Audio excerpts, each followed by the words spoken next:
are at the big finale coming up of day 3 of the Flourish Wellness Centre in Nerang.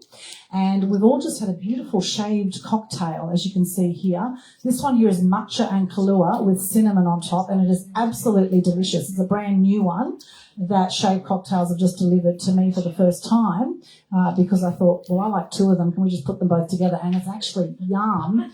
How are the Shaved Cocktails, guys? What's a word to describe? Yeah, a lot of woos and ahs and refreshing. What are some words to describe the Shaved Cocktails?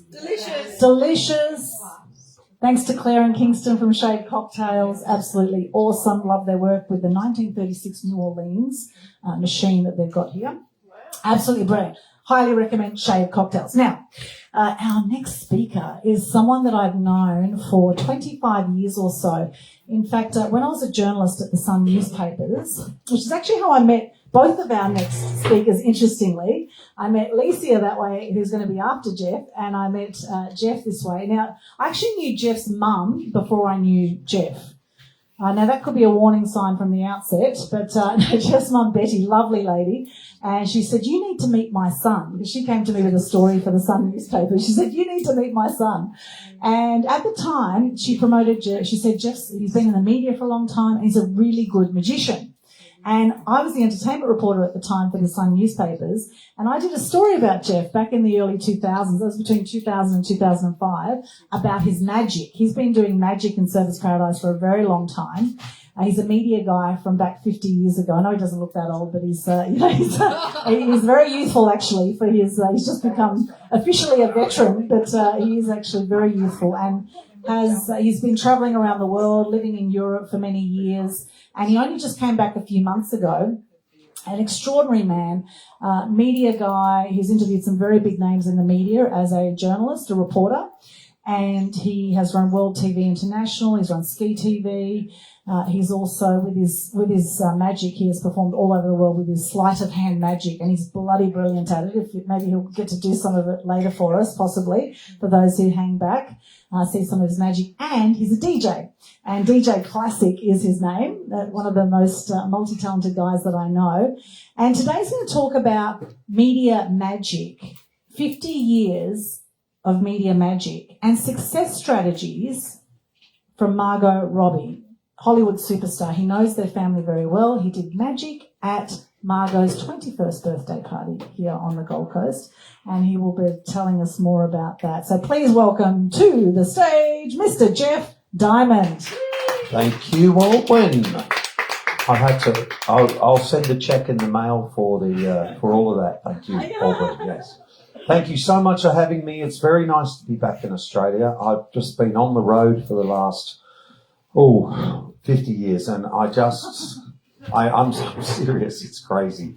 And I've just turned 67, so I'm on my pension, which is great, which is really good because, it's very nice to have that bit of a buffer because I worked in Australia for many, many, many years, the 70s, the 80s, the 90s, the 2000s, and I did a lot of stuff with the Australian government and with the starting up radio stations here and employing a lot of people in the media and that sort of thing. So I think I've deserved my pension. Yes. Now, I'll start at the beginning, really. I was born in London back in 1959 of Irish parents, my mum Betty and my father Tom.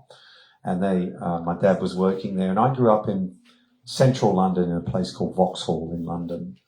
And Vauxhall is a very, very central place. It's virtually walking distance, one bridge to the Houses of Parliament. And back then in the 1960s, Vauxhall was a slum. It was pretty bad, It wasn't like it is today. It's back in the 60s. My brothers and I used to complain to our parents, why was he so poor living in Vauxhall, because I went to school at a grammar school across the way in Pimlico, which was very posh. And but before then I went to Vauxhall Primary School, and this really got me into the media movie type fascination of it. All really started when I was 6 years old, because I was 6 going on 7, and a man came to, I think I was younger than that, it was about 1964, 65. And a man came to our school, our primary school, and we weren't really allowed to call someone by their sexual preferences back then. He was just described as being very fruity, okay, very fruity man. And our teacher said, there's a man coming today, kids, to pick some kids to be in a movie that they're filming in London, you know. So he said he's going to look at all you kids and he's going to pick out 10 kids to be in the movie. They're picking 200 children from across London. And so be on your best behaviour and look very bright. And when the man comes, who is a bit fruity, and the man turned up and he was a flaming homosexual, you know, with the beret and everything, you know. Oh, okay, kids. I'd have you and you and you and you and you. Oh yeah, oh gorgeous. Okay, yeah. Anyway, wow, you know. And I was chosen, right? And so Saturday morning, they picked us up. They said, be at the school at Saturday morning at 10 o'clock and we're going to bus you into a railway station in central London for the filming, you see. And we got there and they said, now kids, this was about 1965, and they said, we're filming a movie and the job of your role in this movie is 200 children, you're all in your school uniforms and you've all got to chase a group around the railway station called the Beatles. Okay? The Beatles are coming. We're all excited. The Beatles are going to be here, right? And this movie was called A Hard Day's Night.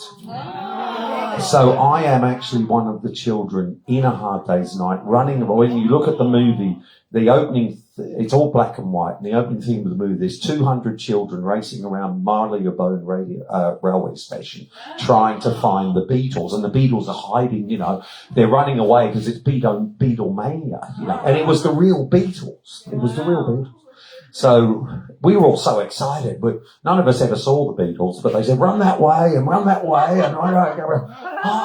the Beatles? You know, we want to see the Beatles. Anyway, so we did all that, and we did get paid. We got paid in kind. We didn't get paid in cash. They gave us all banana and sugar sandwiches, which we thought was the best thing ever.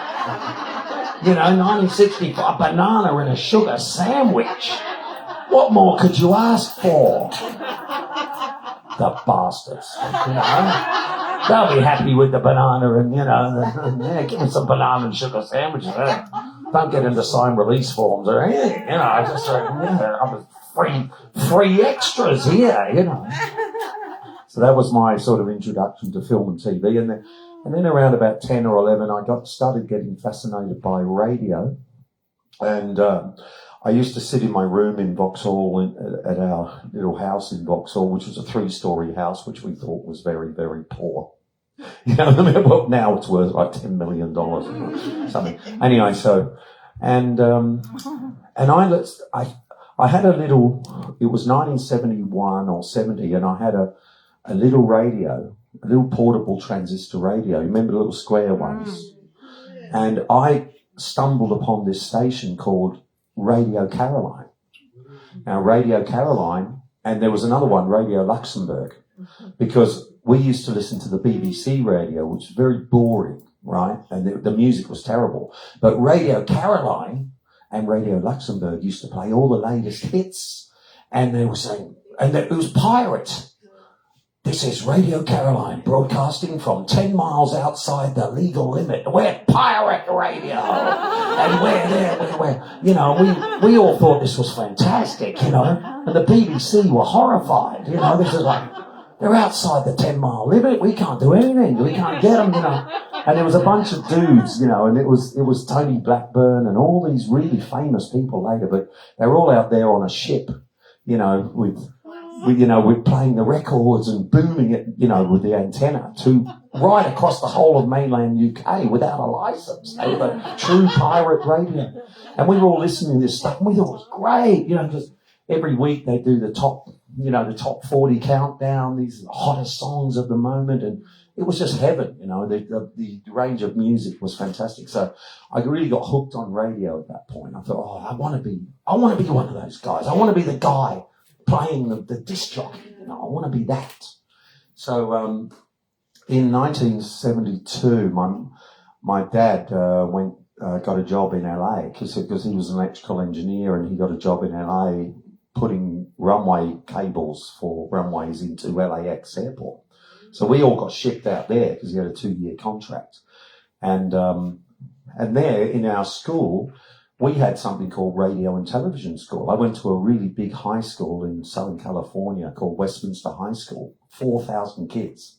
You know, and being from England, I'm a bit of a celeb, you know. I mean, people say, and the girls would come up to you and they say, and you know, you're 13, 14, they'd say, oh my God, you are so amazing.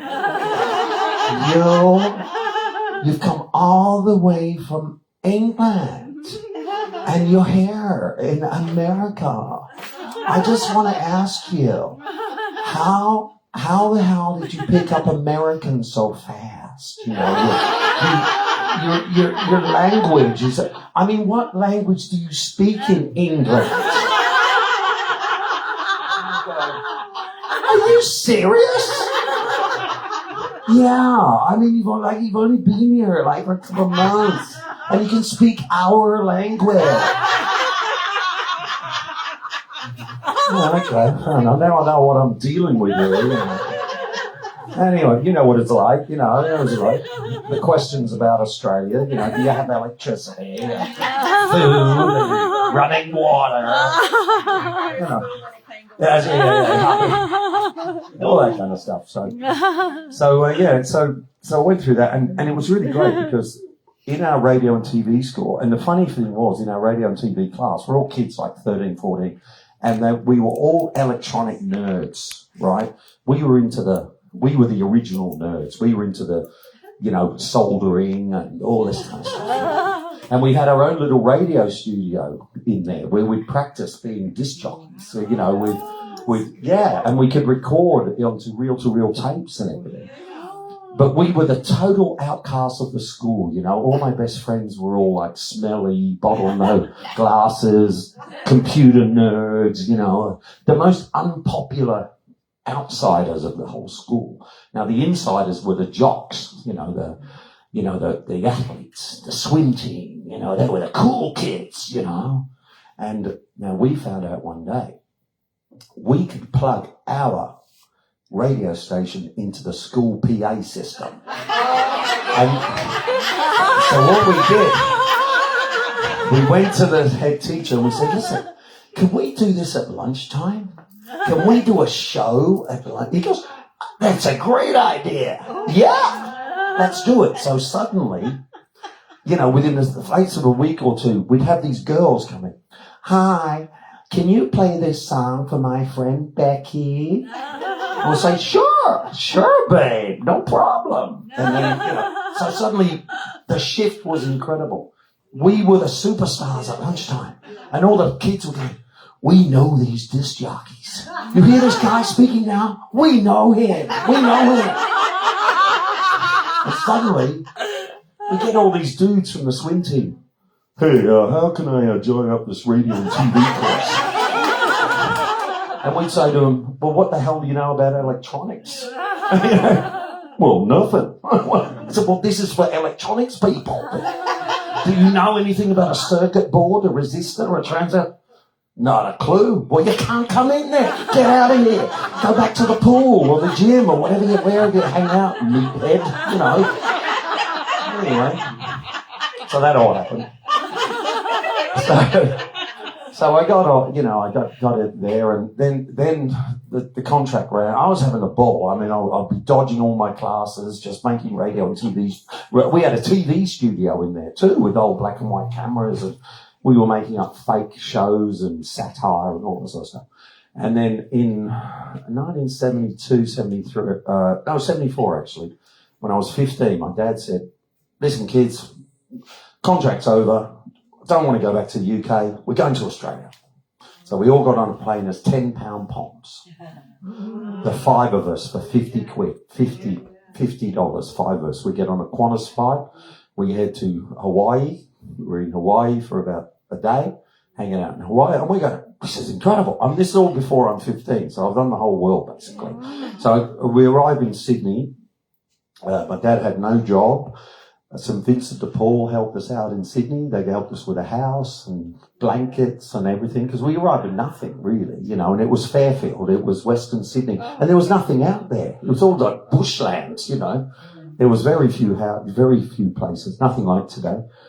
And I went back to school and I thought, I hate school. School sucks. There's no radio and TV course. There's no nothing.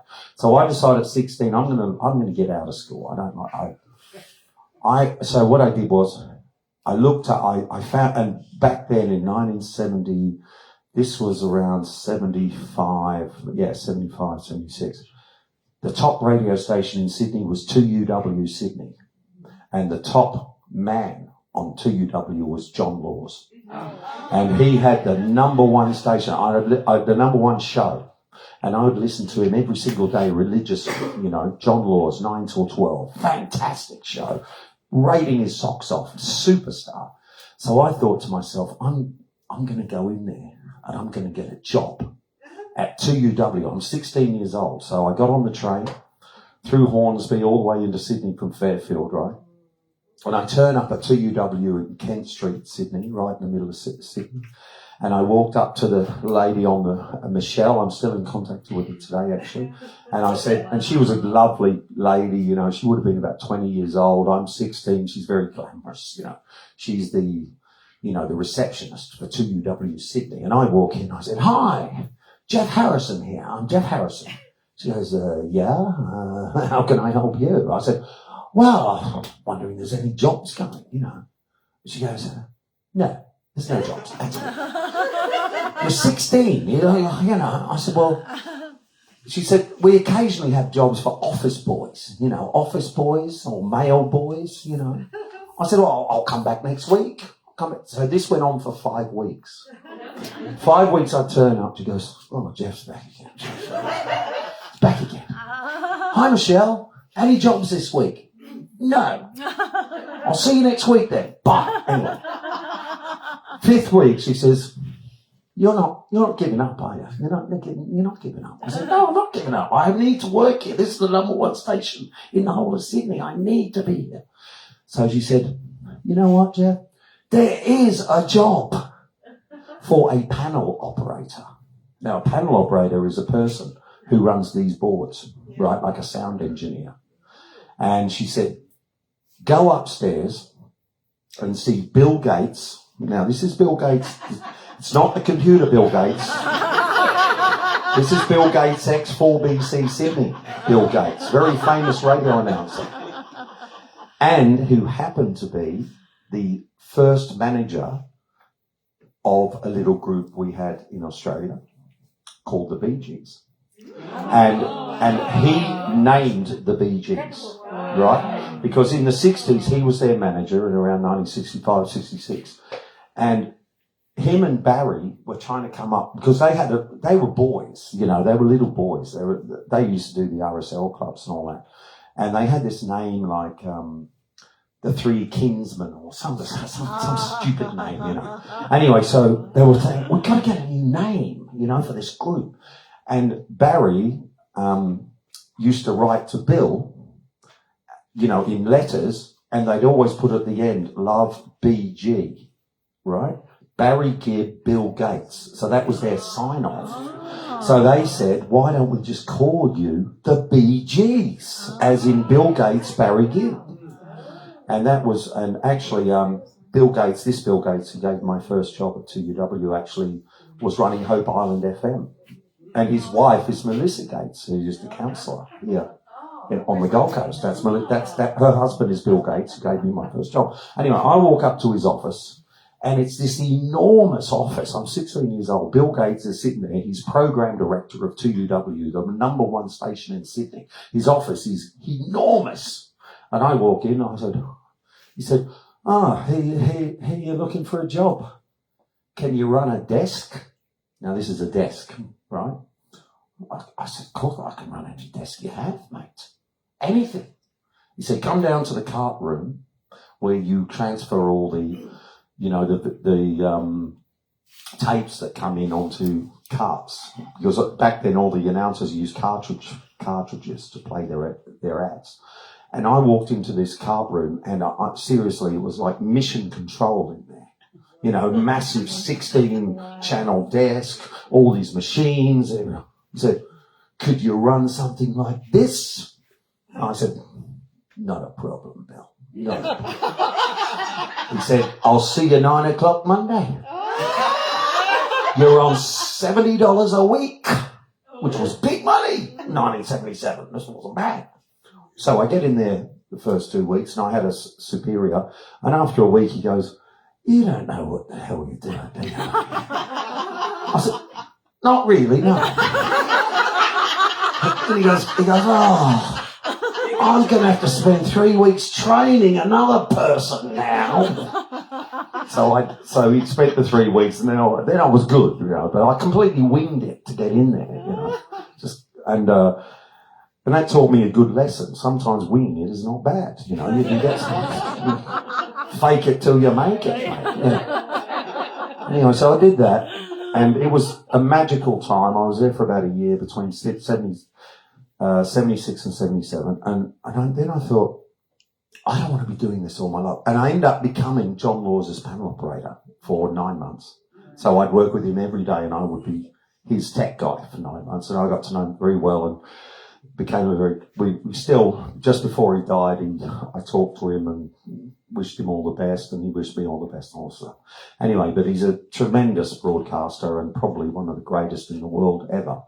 But I said, I want to get a job myself on the radio. That was my dream. I don't want to be a panel, but the panel operating was good because it gave me a terrific background.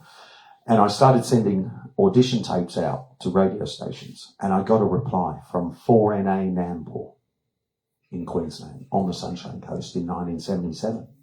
And they said, we've heard your tape. You're incredible.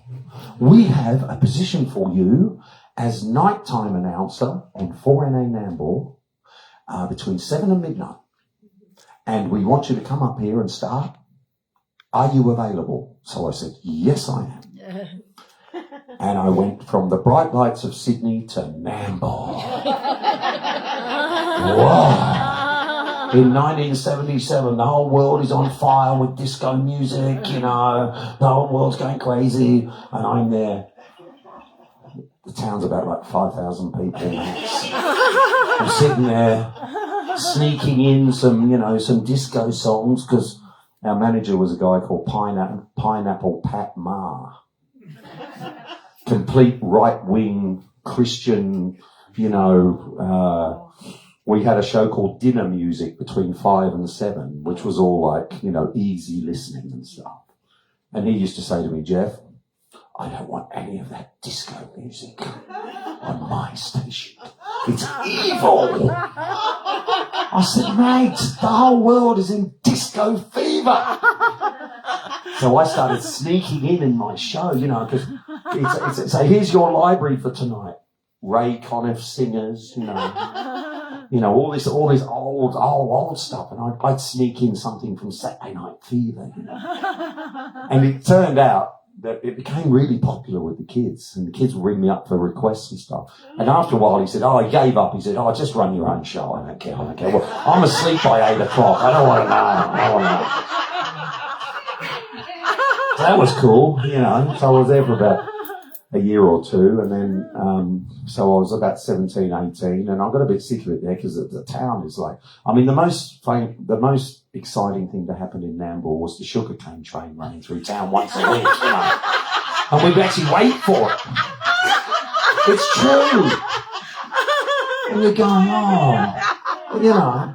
and it's a little tiny train that comes trundling through, and we had to make sure that, that the mic was off because you could hear it.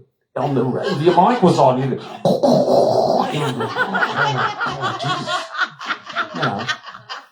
Anyway, so then I thought, I'm going to get into big time radio. I want to do big time radio. Then I started sending tapes out again, and then there's people at 2WL Wollongong. They said, "You're fantastic. You can have the 12-2-3 spot, right?" So packed up from get down to a big city. It's 1978. It's Wollongong. It's big. It's all happening. Disco music is in. Everyone's dancing. It's good, you know. And then I had this show, and I had a very jealous co-patriot of mine who you might know from Australia, and he was doing the 4 till 7 show, and he's very angry at me because he wanted the 12 till 3 slot, which I got, because I was only 19. He was about 26, 27. He had a new family. And he'd been angling for this slot, the 12 till 3. And I got it, so he was furious with me, you know. And when I finished at 3, he'd come in this big huff. Yeah, get out of here, you know, get in the studio, you know, and I'm going to do that. And that was a guy called George Danikian. You know George Danikian? Yes. Very famous on SBS later and all that stuff. But he hated me, you know, for a while there. For about 8 months, he used to give him... I say, George, you know, it's not my choice. I'm not the program director here. You know, I'm just doing the show. And did that for a while. And then I couldn't really stand it anymore with George. And I thought, well, I'll just go somewhere else, why not? Because in radio, you have to do 3 years, really, for your apprenticeship in country stations. So I started sending tapes out again. 3BO Bendigo calls up. John Laws's original station, and 3BO says, you sound great. You can have the 4 to 7 thing. More money, AWA network. Big station. Yes, I'm taking it. Go down there. And this was 78, 79. And then I get a call from a guy called Rhett Walker, who started Fox FM in Melbourne. And he said to me, Geoff, I'm the program director of 3KZ Melbourne, and I want you as our overnight announcer. So I joined 3KZ at 19, and I was just a kid in Melbourne with a big job on capital city radio, which usually takes another 5 or 6 years to get there. Most people get there around 25, and they've got to do everything right, but I got there at 19, which is a bit crazy. And I joined Fox FM as one of the first announcers on Fox FM in 1980, August. And I was there for 3 years on a big capital city radio station, earning $250 a week, which was big money back then. It was about $1,200 or $1,500 a week now in comparable thing. So I'm living this rock star lifestyle, you know. In Melbourne, living in South Yarra, got my own little flat on the river and all that kind of stuff. Fantastic. And then, about 4 years later, I thought, playing records, bit boring. Want to get into news. I was fascinated by news. So I did my apprenticeship, cadetship at 3MP Melbourne. And then by 86, I joined 3AW in the newsroom with some small people like Hugh Remington. You know, we all started about the same time together, and some very big names who went on to be very big names. And I was doing news for Darren Hinch and all these sorts of people, John Blackman, all that kind of stuff.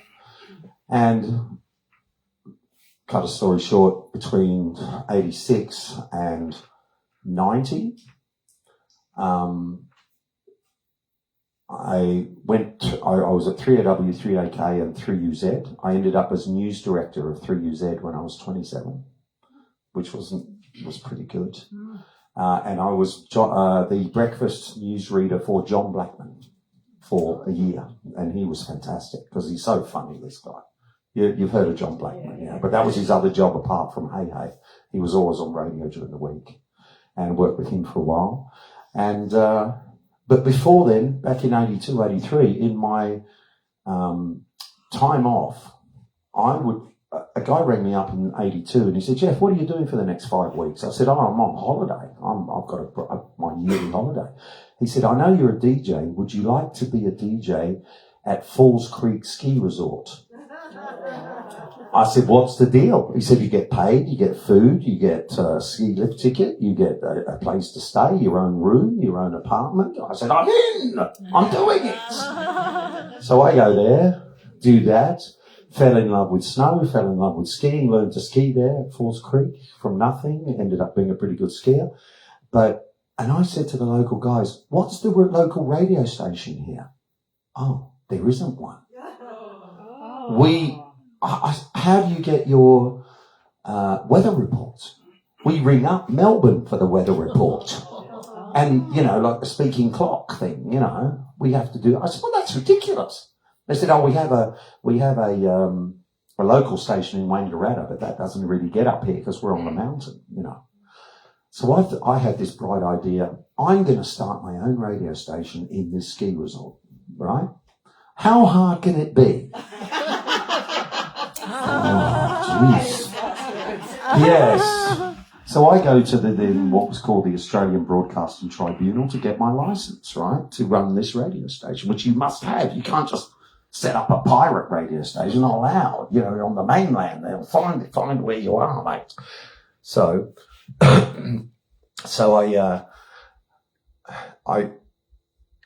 I said, can I have a commercial station licence? Yeah, you can. Have you got $100 million? You can have a commercial, but there's none coming up anyway, so forget that. Okay, can I have a community station licence? Yes, you have to run it all year and you're not allowed to make any money at all. And you have to accept volunteers. I said, well, our ski season only goes 4 months. I don't want to run it all the year round. I can't do anyway. So I was going back and forward. They said, well, you don't fit in any of the slots. And for a license. And then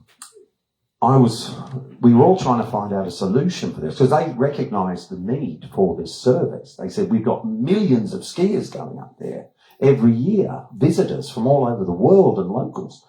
And so in 1988, the then Federal Communications Minister, Ralph Willis MP, I don't know whether you've heard of him, but he's right up there. He was the Minister for Communications, the Chief of the Australian Broadcasting Tribunal. He rings me up and says, Geoff, come up to Parliament House, Canberra. I think I've got a solution for you to run this station. So I said, okay. And he said, you just want to cover the village, right? The village. I said, yeah, just the village of Falls Creek and Mount Buller and Mount Hotham. And he said, we have these things called special event licenses for special events, where it might be a Boy Scout Jamboree, or it might be a Grand Prix, or it might be this. And we give these licenses for these events, which can last up to 2 weeks. The event might only last 3 days, but you can be on air for 2 weeks. And he said, are there any special events at the ski resort? I said, yes, there are. He said, when does it start? I said, opening weekend. He said, that's a special event. That's a special event. What's next? Oh, the Army Ski Week. That's a special event. That's another 2 weeks on it. Children's Ski Week. That's another special event. So we did it, 12 licenses that when one finished, the next one actually started. And all we had to do on air is mention the event, which we could do anyway, because it's there anyway. So it all fit in really beautifully. So we did that for about 5 years. And we run the stations up there, and, we discovered a lot of new announcing talent and all that kind of stuff, so that was all good. So 1995 came along. Our station was broadcast on the lift towers, which meant people didn't have to tune into us. They could hear us automatically all over the mountain, which was really great. And I got called in by the lift company one day, and they said, Geoff, have you got $1 million? I said, well, no, not really. Not that I know of. They said, because we've had an offer from a local station in Shepparton who want to take over your whole operation. They want to offer us $1 million to have Sun FM on these lift towers. Can you match it? Oh my God. I said, no, I can't. They said, well, you're out then, aren't you? You're out. You're off the man, you're off. So I learned a very valuable lesson. But it was 5 years of wonderful local radio, And I said, but we're the local station. You shouldn't be doing it. They're not even local. Yeah, but they've got the money, and you haven't. So we got steamrolled out of there, which was very disappointing because we really made a fantastic station called Snow FM, and it was really fantastic. But anyway, that's by the by. So 1996, 95, 96 comes around. I wasn't doing much, and I thought, what else am I going to do? And I created a number of stations in Melbourne for the Masters Games radio, for Grand Prix radio, the first Grand Prix in Melbourne. We created a radio station for that. And then I started what am I going to do with my life, and I ended up going to Europe because I started working for the BBC as a reporter, and I always wanted to go to Sweden. you know, because I love the whole idea. And plus I met a few Swedish ladies along the way and they're all pretty good looking. So I thought, you know, they're all like blonde, you know, like this. And like this, you know. And I thought, you know, I'll just hang around up there, you know. So I got this job in Stockholm and I ended up being the Swedish correspondent, radio and television for the BBC for 10 years, you know, all the way up to reporting on everything. And I ended up being a Swedish resident, which I still am. I still am a Swedish resident. You know, I did that for a while and then 2000, I think it was up to 2008 came, the global financial crisis. And there was no work for me in Sweden, so I went on a weekend break to Amsterdam, yeah? And I thought, we're in competition. I thought,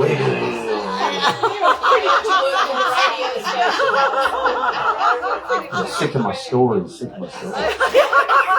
Anyway, so... Just got a country feel. Exactly, yeah, that's my backup band. Anyway. Yeah, that's right. So now, I went to a long weekend in Amsterdam and I thought, actually, how I got to Amsterdam was quite funny because I was working here. I was coming back and forth here from Europe, you know, and I came here and I was working for my mate's bar in 2004 at Mount Buller. And there was a beautiful girl there who comes into the bar and she's Austrian, right? She comes in the bar and she says, she's got flaming red hair. And she comes in and she goes, "Wie geht's Ihnen, Geoff? You are a very nice man. I am looking for a man myself." And she was the snowboard instructor chief at Mount Buller. So she had like 200 snowboard instructors under her. And she's about 27, ex-Austrian snowboard champion. And so she says, and I gave her a free drink from my friends. Well, are you trying to get me drunk, Geoff? I don't know. I said, well, might be, you know. And then she says, I think we should go on the date. Yeah, we go on the date. Okay? She says, we go for a nice walk in the morning. Yeah. You'll know this being from Switzerland, you know. We go for a nice walk. We do maybe 50-kilometer walk, you know, up the mountain, you know. It'd be fun, you know. 6 o'clock. Don't be late. Okay. I said, well, 6 o'clock. She goes, okay, make it 5:30. Come on. Okay. So, you know, fabulous date with her, you know. And she's all right for her, you know. I'm in my late 30s. She's like as fit as anything, you know. Anyway, so she goes, I'm going back to the Austria now, to St. Anton, you know. And I want you to come to St. Anton because I'm just about to inherit my parents' 50-room hotel in St. Anton. And I need a man, you know. I need a man. I want to have children, and I want a man, and I want, you know. And if you come over, I could introduce to my family, and they're dying anyway, you know. And then they'll be gone soon, and then I will have the whole place to myself. So for about a year, I saved up, get the money to go to see Babsy is her name, Barbara, my Westman. And I get over there, and I turn up. She goes, "You have come?" I said, "Yes." "Oh, I didn't think you would actually come here, you know." I said, "I've just been working my way all across from Australia, across the entire planet to be here. I've given up everything in Australia." "Okay, I suppose I must, introduce them to my parents, you know." Okay, so I go to introduce the parents, and the parents go, "Oh, it seems like a nice boy." I said, "Okay, you know." And I said, "You don't seem very enthusiastic about this, Babsy, you know." And she goes, "Okay, well, now you're here, we make the best of it, yeah, you know." Okay. So I said, okay, Babsy. Anyway, I moved into the hotel, right? I said, "Listen, I'm giving up a lot of shit for you, babe, you know." "Oh, I thought you were coming anyway, you know." It's a bit Austrian, you know, anyway. So, and everywhere we went, she says, yes, we do this. Everywhere we go, there's this huge American guy following us around, looking at me, giving me evil eyes. And he's like 6'5", and he's like, and I said to her, Patsy, everywhere we go, there's this guy, like, looking at me like he wants to kill me, you know. She goes, oh, don't worry about him, don't worry. I said, well, who is he? Who is he? She says, he is just an ex-USA downhill ski racer who gave up his whole entire career to move here to St. Anton, hoping to marry me, you know. Because we had a fling, you know, a few years ago. It meant nothing to me, nothing. So he has given up everything, you know, to be here. And he's not having a good time here, you know. Doesn't know where to live. You know. So, he's your stalker. Because this is before stalking was a big thing, you know. She goes, no, he's a nice guy. Every time I see him, I give him a big hug, you know. I said, well, don't do that anymore. Don't do that. You're just encouraging him, you know. Don't do it. Well, she goes, Geoff, you have nothing to worry about. And I go to my friends, they said, you have a lot to worry about. He wants to kill you. He's been in the bar, drinking the shot, saying he's going to throw you off the chairlift, yeah? He's a psycho. And he hates you. He hates you. That's all he does in the bar. Every night, talks about how he's going to kill you. And I went back with this information to her, and I said, listen, Babsy, I'm getting conflicting stories here, you know. You say, she goes, don't worry, Geoff, he won't hurt me. I know that. He loves you, doesn't he? Me I'm worried about.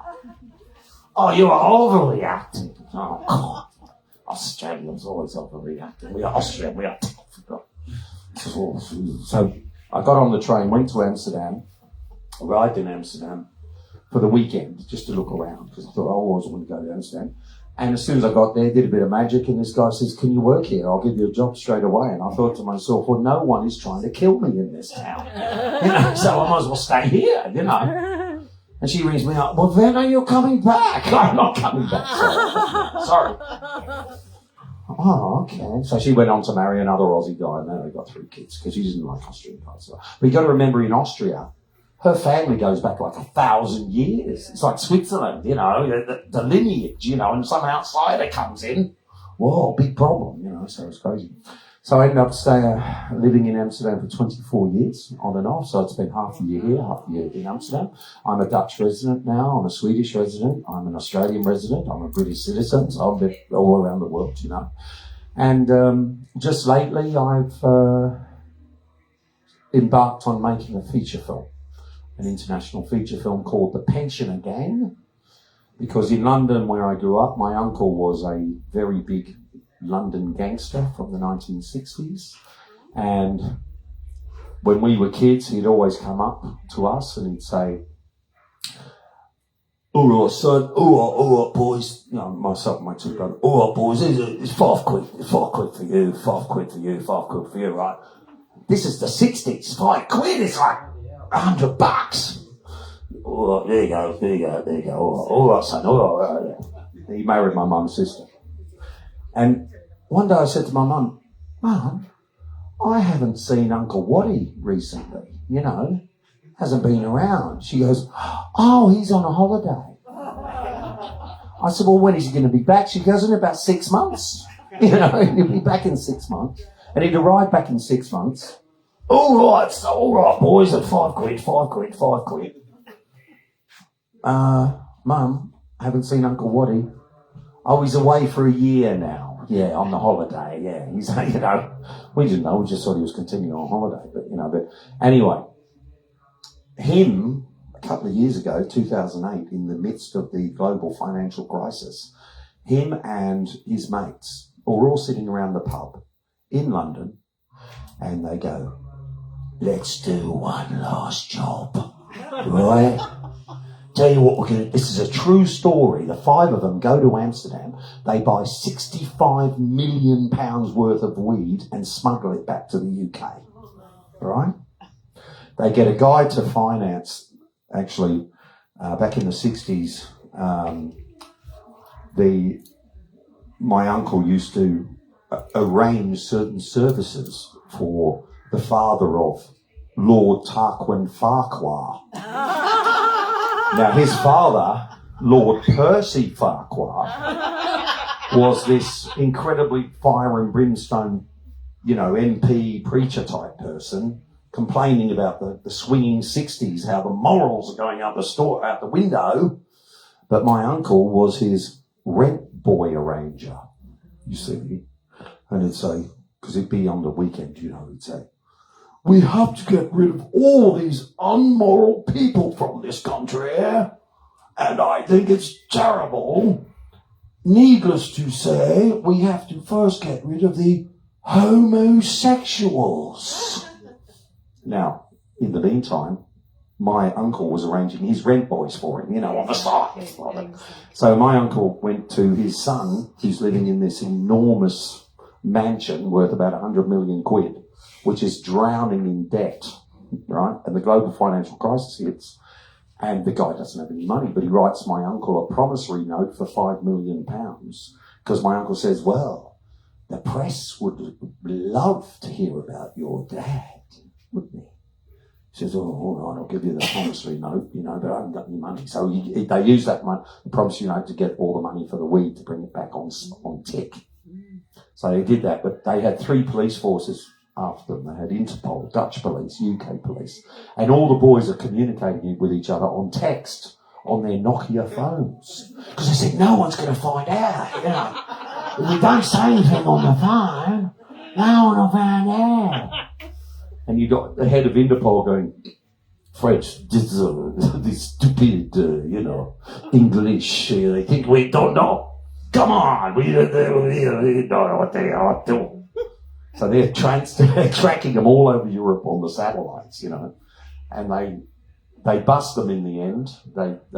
And 3 police forces were fighting each other to do the bust, the Dutch, the English, and Interpol. So in the end, they had a warehouse in London, and this is all in the movie, and 100 officers from 3 police forces burst in. You're all under arrest for 5 people, right? 5 elderly pensioners, And there was no one there. Nobody. Or there's half-eaten pizzas and there's cigarette butts going, and one of the Dutch police says to the English police, where would they be? And the English guy says, probably down the pub. And they were down the pub. And they went, where's the nearest pub? It was just down there. And they burst in there. We got you. And he goes, how did you find us? How did you know? We've been following you for 2 years. 2 years. Anyway, so they all got 9 years, but they're all out in 3, Go to their old cell, with all their old arrangements and everything. Quite happy, It's a nice holiday. So that's my movie, and that's being produced now. It's called The Pensioner Gang. You can find it on Facebook, The Pensioner Gang Movie, and you can look up and you can watch the trailer, and you can do all that kind of stuff. And Aldwyn's friend Glenn Davis is helping me to finance the movie, and it's gonna got a $5 million budget. We're just doing all the financing for it now. So that's what I'm doing these days. And the other thing is, I'm a magician. I thought I'd show you a couple of tricks, if that's all right. If that's okay? Yeah. All right, now, I might need you to just hold the microphone for me, Aldwyn. Mm-hmm. There we go. Okay. Now, this couple of tricks I show the kids when I'm in town. Okay. Yeah. Now we have. Now you got to imagine you're a kid, right? Can you read? Yes. Yes. You can read. Well, I'm going to test your reading now. Are you ready? Yes. Can you read this? No. Oh, you can't read. I can read. All right. Oh, there he's on. All right, it's changed to no. Look at that. It's changed to no. Now it's on. Now it's no. It's good, isn't it? Actually, I'll go even better. I'll ramp it up a bit. You ready? Look, now it's changed to yes. Look at that. Oh, now it's no. And now it's yes. And now it's no. It's incredible, isn't it? Now, I know what you're thinking. You're thinking yes is on the other side, don't you? Yes. No. Yeah? Well, it isn't. It isn't there. Do you want me to prove to you it isn't there? Yes. Do you want me to turn this around? Yes. Yes. There's still no yes. Oh, you want me to turn the other way, the other way. I mean, I would never cheat. Me, never cheat. Actually, I'm a magician, so I always cheat. Thank you. Oh, very good. Geoff Diamond. Let me wait one more for you. I'll tell you what, because what is the most famous magician's trick you can possibly get? Oh, the rabbit out of the hat. Exactly! We have the hat, and we have the rabbit, right? And the rabbit is actually going to go into the hat, just like this. Okay? Now, my friends, the rabbit has to stay in the hat till I say otherwise, okay? And there's no way that the rabbit's allowed to come out of the hat at all. I mean, it's crazy, isn't it? You know what I mean? Sorry, what? Rabbit. Well, what rabbit? What rabbit? No, he's in the hat. He's in the hat. What rabbit? I don't know.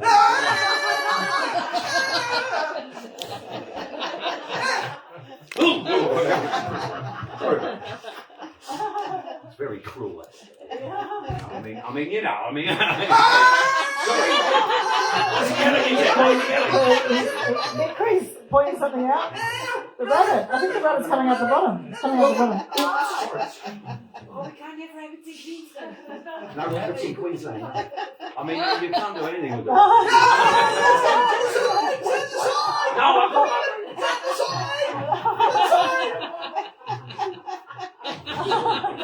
I mean, I don't know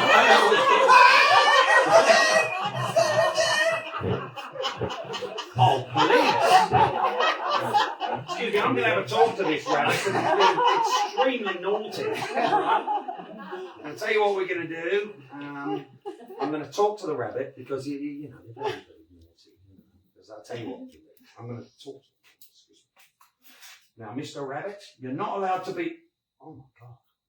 Wow. Oh. Where's it gone? Disappeared. I've got no idea where he could possibly be. Sorry, not in my pants.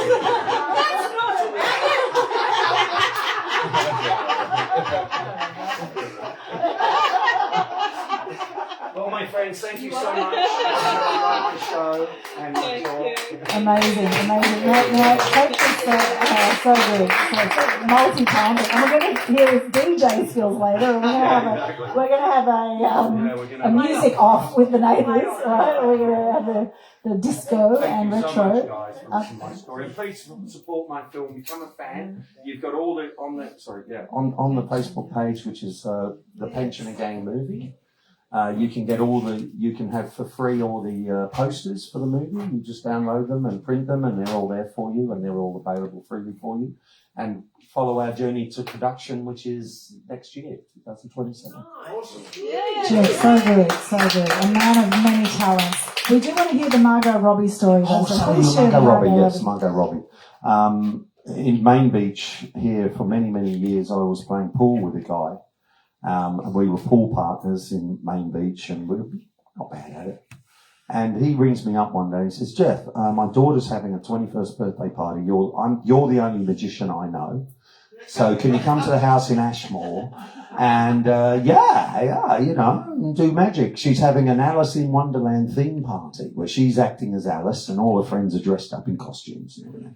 So I turn up at the house. And sure, no problem. I turn up at the house, and this girl, and I'm in my maybe late 30s, early 40s, this girl is dressed in a very short powder blue skirt, and the boobs are out, those typical Gold Coast, and she's got the blonde hair, and she goes, Geoff, welcome to my party. Let's have a big hug. A big you know.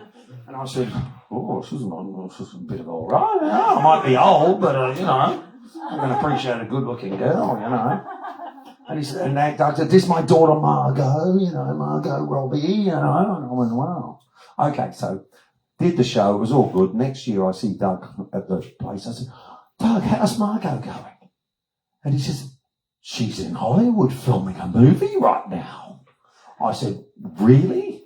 What's this movie called? What she got, a big role? You know, she's in a crowd of 10,000 waving. What's she got, you know?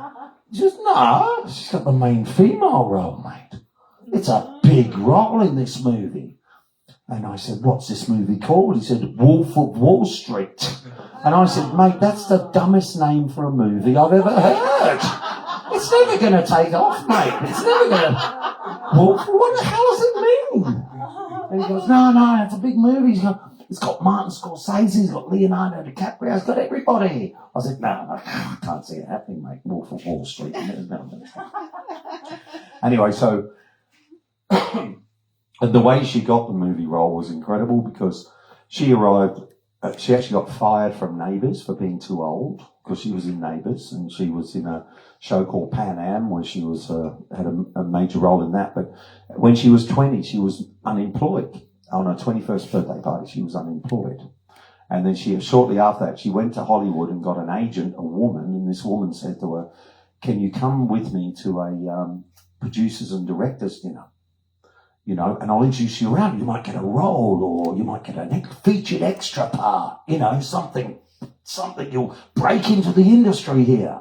So at that particular dinner was a guy called Martin Scorsese.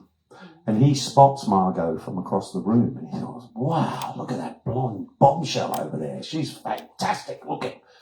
And he calls her over and he says, do you know who I am? She goes, g'day, mate, how you going?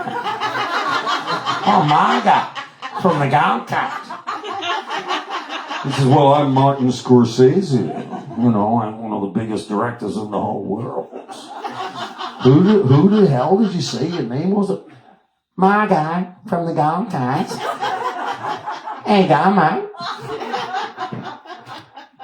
He goes, can you learn a Brooklyn accent? She goes, oh, give it a red hot go, mate. If it's a bloody part, you know? And he goes, come and see my office on Monday. We'll sort something out, you know. Anyway, that's how she got that role because he had actually auditioned 100 American actresses before that. And he couldn't find the right look. And Margot writes in, she had the right look, wrong accent, right? So he went, yeah, we'll work on the accent, yeah. Okay. And that's how she got that role. And she's gone from there to one of the biggest movie stars in the entire world. And I actually hosted, I was just living in Cannes for 4 months, recently in France, where the movie festival is. And I go there for MIPCOM, where I'm pitching my movie and getting stuff. MIPCOM is media intellectual property where all the world's TV series and movies are bought and sold. You probably know MIPCOM, right? Yeah, that's right. It's pretty big, yeah. I stayed there for MIPCOM then and my friend offered me his apartment there for a couple of months, so I stayed on. And I actually hosted Doug Robbie in Cannes for 2 weeks because he arrived, didn't know anybody. And he said, he rang me up. Oh, yeah, and he was staying in the Carlton Hotel, which is the really swish hotel. And his suite was like, you know, $5,000 a night or something, euros, you know, which is like $8,000 a night for his top of the line suite.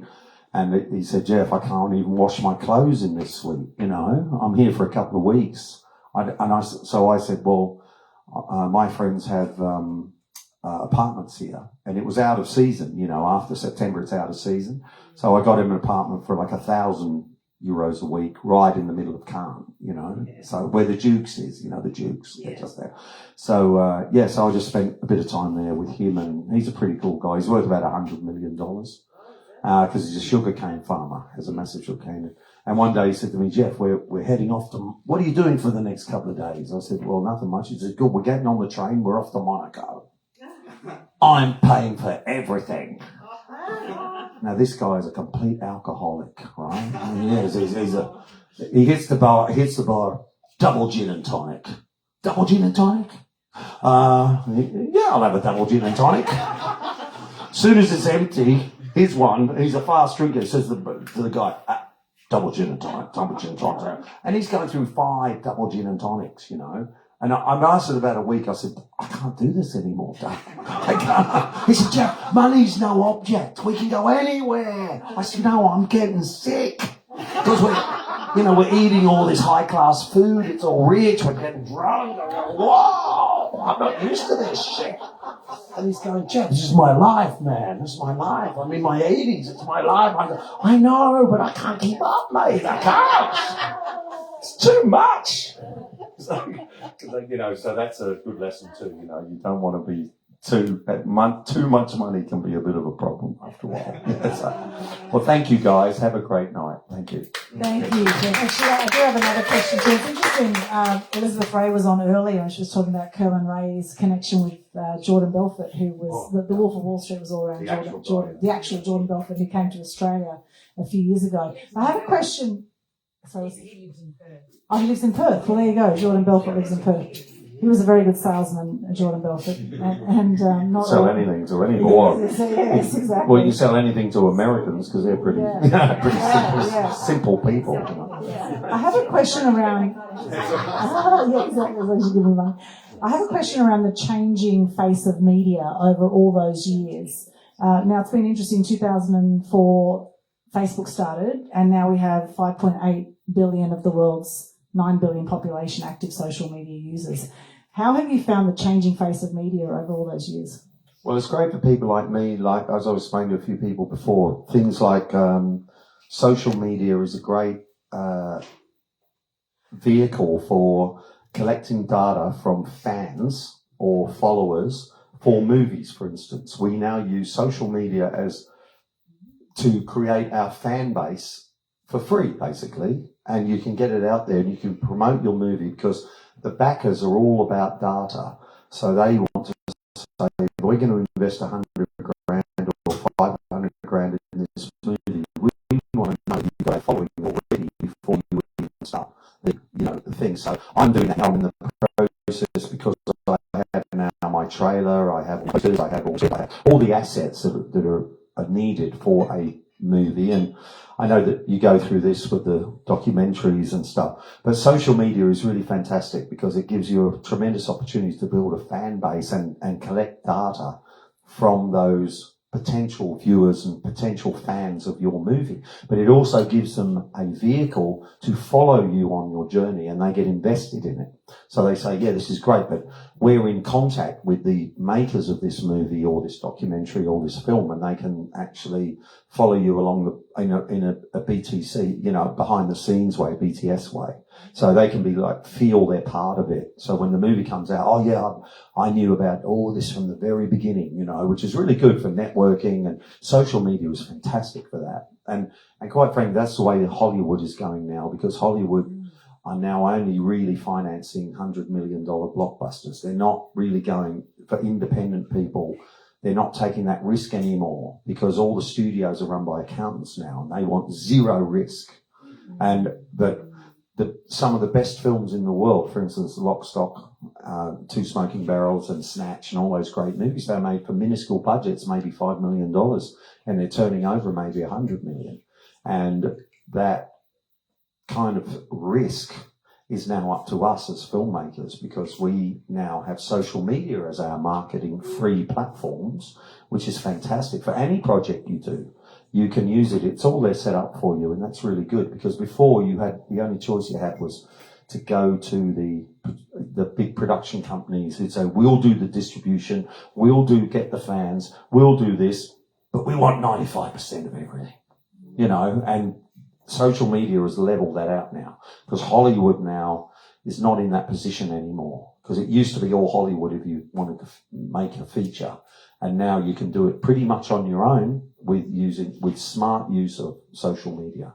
And you can actually get organic, you can actually hire people to work on your behalf to get organic growth, not paid growth. Organic growth, where people will get you real followers, real engagement, I'm in that process right now. And there's great platforms like Fiverr who can help you to do that. You know, if you've got a project where you can, but you have to stipulate. It's got to be a real thing. Yes. Question. Blockchain tokenization. Oh yeah, you can do that. Yeah, people can back the movie with blockchain and things like Bitcoin and stuff like that. Oh yeah, sure. I mean, it's doable that way. Yeah, that's right. And a lot of people have built up a lot of, blockchain assets like Bitcoin and stuff. They don't know what to do with it. They've got too much. And if you don't do something with it, but a lot of people can convert it to cash too by investing in the movie. You generating your own token. Oh yeah. Well, the problem. This is the project. Oh yeah. It's doable. Oh yeah, I could create a meme coin, and people could. Be a meme coin. No. There is a genuine asset. Oh okay, yeah, the film itself. Yeah. Got no backing. Oh yeah, that's it. Yeah, that's right. Yeah, which has a potential to make a lot of money. You know, so yeah, that's a good idea. I'm gonna. Yeah. Great idea. Is there any other questions or? Can we act in your movie? Yeah, you can. Well, acting on the. Yeah. I'll pay you in banana and sugar sandwiches. That's all available. Maybe I'll throw in some cordial as well as a bonus. This is about nourishing your mind, body, and soul. Yeah, that's right. About movies and social media and everything. We watched a movie last night, Trash, and it was trash. It only came out yesterday. Really? And it was the trashiest movie. And Kings was That's why it's called trash. It's called trash. He was going to turn it off after 5 minutes, and I said, no, don't, because I just want to see how trashy this gets. At first I'm like going, this is really bad. It's about That's the whole idea. It was so bad, and we kept watching it, and it was the trashiest. I couldn't believe it, and we just sitting there going, "How stupid are all these people?"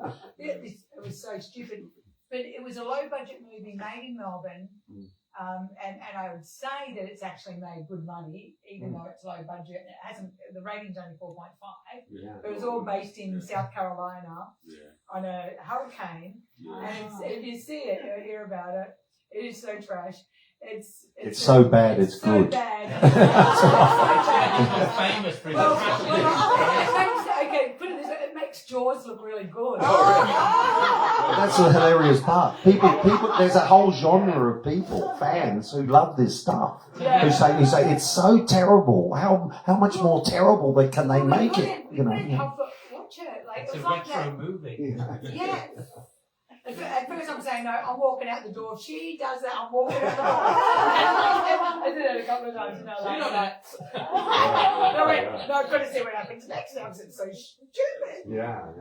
So they can make stupid movies, low budget stupid Oh, you movies. can, And, yeah. still watch And the it. great thing is now with iPhone, you can make a whole movie on an iPhone now if you want to go that way. Yeah. You can do it. Ship bands have made money. Oh, yeah, they have. Yeah, that's right. That's true. There's always a genre for someone. There's such a massive audience out there, and they're all hungry for content. Like the movie Saw. Right? Saw was really low budget, and that's just a shocking horror film. But it did really well because there's a whole lot of people that love horror. Probably our neighbours here probably love horror, I'd say. They're probably into that. I watched Saw 3 in London, and I'm at my friend's house in the lounge room, and he's gone to his room, and I'm like in the lounge room. Just watched Saw, and I don't like scary movies. And I've watched that stupid show, and then I'm falling asleep, and I hear this big knock on the window. At 3 in the morning, I just shut myself. Well, actually, that happened to us in Switzerland. You know that hotel in Switzerland? We were sitting around this hotel in Switzerland when COVID, with a group of people, about 8 people, and we're all telling ghost stories, right? We're all telling ghost stories, and the ghost stories getting worse, because it started off with the ghost of the lady, in the hotel. Everyone started outdoing each other with their ghost stories. And then, towards the end, this hand was outside and rapped on the window from the outside and went, bang, bang, bang, bang, like this. And we all just went, oh, shit! What the hell was that? And what it was a local couple. And they thought, oh, there's a restaurant open here. We can go in and have dinner because everything else is closed. And they couldn't get in, so they saw it. They were trying to get our attention. And honestly, Oh, it was so scary. But it was just the timing of it. You know. Oh, thank you so much. Geoff Diamond, amazing, media magic segment. And he will be around tonight, so come and ask him any questions that you'd like to. What an extraordinary man. Extraordinary man. That was absolutely brilliant session. And, you know, it's interesting. I've known you 25 years and some of that information I didn't know about you. So isn't that interesting? So you've got to repeat yourself again and again and again, right, Nick? Oh, my gosh. Fantastic. Now, we're going to just have a quick break and then we'll come back with beautiful Lesyah Malveen, who's been making us sound amazing with all of her gear here, with her whole, what do you call this, panel? PA system? Mixer and her mic worth thousands of dollars and all the other gear. It's worth a lot of money, so we're very grateful that you brought all your gear here. Just a bathroom break. Yeah, quick bathroom break, a few minutes, and then we'll be back with Lesyah, and she's going to chat about finding your voice. And then I'll do a segment, then we've got dinner, and then we've got party time, all right? So party, time to party and boogie and move that body and have a dance to some disco and retro, which of course DJ Classic. Geoff Diamond is absolutely awesome. Thank you for watching us on Facebook or social media, wherever you are right now. Hope you've been enjoying that. Let us know what you thought of Geoff's segment there. What did you think about it? What did you learn? And what are you going to do differently? What action are you going to take? Oh, Elizabeth's watching. Hey, Elizabeth. Nice to see you. Thanks for joining us.